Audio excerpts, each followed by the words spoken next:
আকৰ্ষণীয় হৈছে বিহপুৰীয়াৰ নিৰ্বাচনী যুঁজ। বিহপুৰীয়াত যুঁজত নামিছে দুই ঘনিষ্ঠ বন্ধু।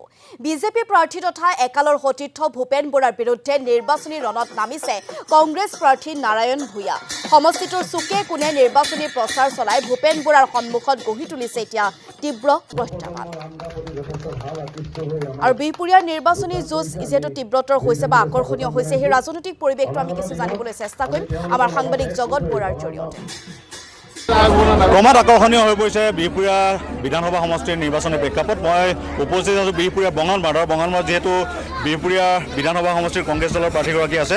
মন কৰিবলগীয়া কথাটো হৈছে যে এইবাৰ বিজেপি প্ৰাৰ্থী তথা একালৰ সতীৰ্থ ভূপেন বৰাৰ বিৰুদ্ধে যুঁজত অৱতীৰ্ণ হৈছে কংগ্ৰেছ প্ৰাৰ্থী নাৰায়ণ ভূঞা। আমি তেখেতৰ পৰা আপোনালোকে যথেষ্ট প্ৰচাৰ চলাই আছে।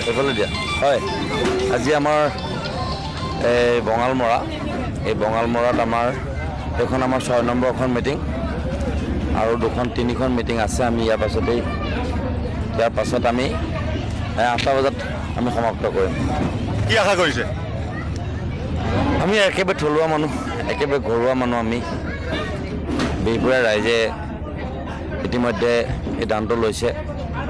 বিজেপি দল, এজিপি দল, কংগ্ৰেছ সকলোৱে যিহেতু বিহপুৰীয়াত এবাৰ এজন বিহপুৰীয়া স্থানীয় মানুহক সেৱা কৰাৰ কাৰণে বিজেপিয়েও বাজপেয়ী ভৱনলৈকে আন্দোলনৰ কাৰ্যসূচী লৈছিলে, এজিপিয়েও লৈছিলে আমবাৰীলৈকে, আৰু আমাৰ কংগ্ৰেছ দলেও লৈছিলে।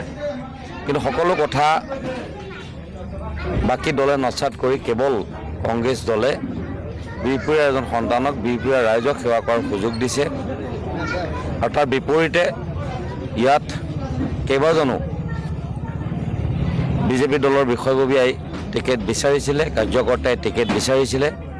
একেবাৰে টিউচন কৰি হ'লেও সংগঠনটোৰ বিভিন্ন কাৰ্যৰ লগত জড়িত হৈ একেবাৰে শেষ মুহূৰ্তলৈকে টিকেট বিচাৰিছিলে। আৰু এই গোটেই কথাখিনি নস্যাৎ কৰি সেইদিনালৈকে আমাৰ লগত থকা, আমাৰ ভিতৰৰ খবৰ দাৰৰ বাতৰি দাৰে দিয়া এজন ব্যক্তিক ৰাতিৰ ভিতৰতে লৈ আহি বিহপুৰীয়াক শাসন কৰিবৰ কাৰণে দায়িত্বভাৰ দিয়াৰ লগে লগেই আমি গম পাইছোঁ যে বিজেপিত গৰাখহনীয়া আৰম্ভ হৈছে। আৰু বিজেপিত কোনো মানুহেই সেই বিশেষ ব্যক্তিজনক আঁকোৱালি ল'বলৈ বিচৰা নাই।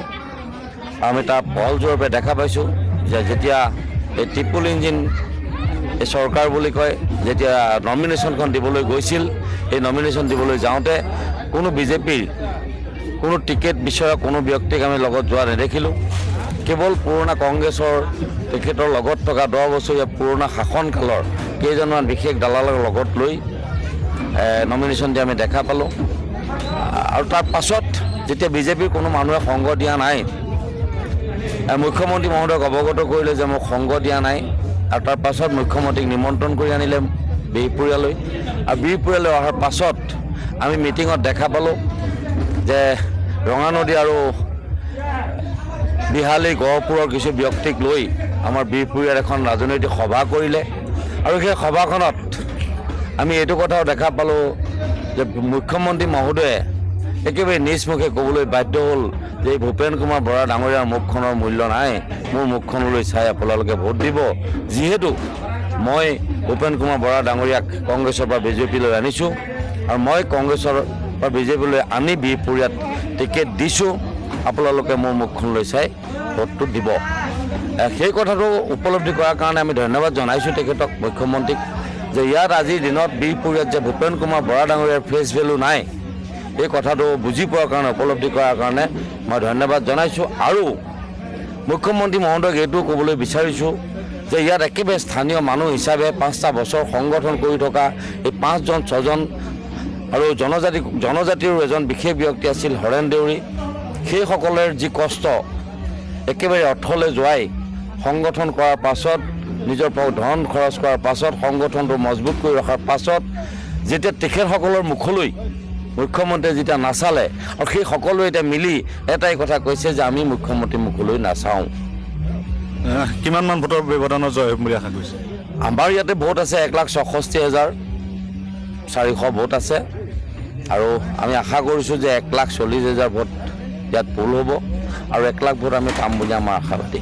পূৰ্বৰ কংগ্ৰেছতকৈ যথেষ্ট সমাদৰ পোৱা দেখিছোঁ। প্ৰথম কথা হৈছে কি, আমি এতিয়া ইয়াত AGP BJP কংগ্ৰেছ বুলি নহয়, আমি এতিয়া এটাই আমাৰ বিহপুৰীয়া ৰাইজৰ এটাই স্বাৰ্থ আছে যে আমাক এজন স্থানীয় মানুহ লাগে আমাক সেৱা কৰাৰ কাৰণে। আমাক এজন বহিৰাগত মানুহ ইয়াত আমাক নালাগে আমাক শাসন কৰিবলৈ। আপোনাৰ কিন্তু সতীৰ্থ আছিল।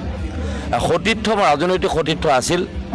এই দলটোৰ আৰু এটা কথা কওঁ, এই দলটোৰ ভিতৰত থাকি এই দলটোৰ সভাপতিৰ নিচিনা দায়িত্বত থকাৰ পাছত আজি কেইদিনমান আগত ক'লে যে এই দলটোৰ গোটেই ভিতৰৰ যিমানখিনি কথা মই ডাঁৰৰ বাতৰি দ্বাৰে এই BJP চৰকাৰক দি আছিলোঁ।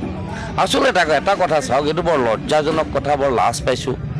বিহপুৰীয়াৰ প্ৰতিনিধি থকাৰ কাৰণে আৰু বেছিকৈ লাজ পাইছোঁ যে যদি কোনোবা মানুহে যদি বজাৰত গৈ গৰু এটা বেচা কিনাত যদি অকণমান দালালিও কৰে, এটলিষ্ট ঘৰত আহি নকয় যে মই গৰুৰ দালালি কৰি পইচাকেইটা আনিছোঁ। আৰু যদি কোনোবা মানুহে যদি মাটি এটুকুৰা বেচা কিনাতো দালালি কৰে, তথাপিতো আহি ঘৰত নকয় যে মই দালালি কৰি পইচাকেইটা আনিছোঁ।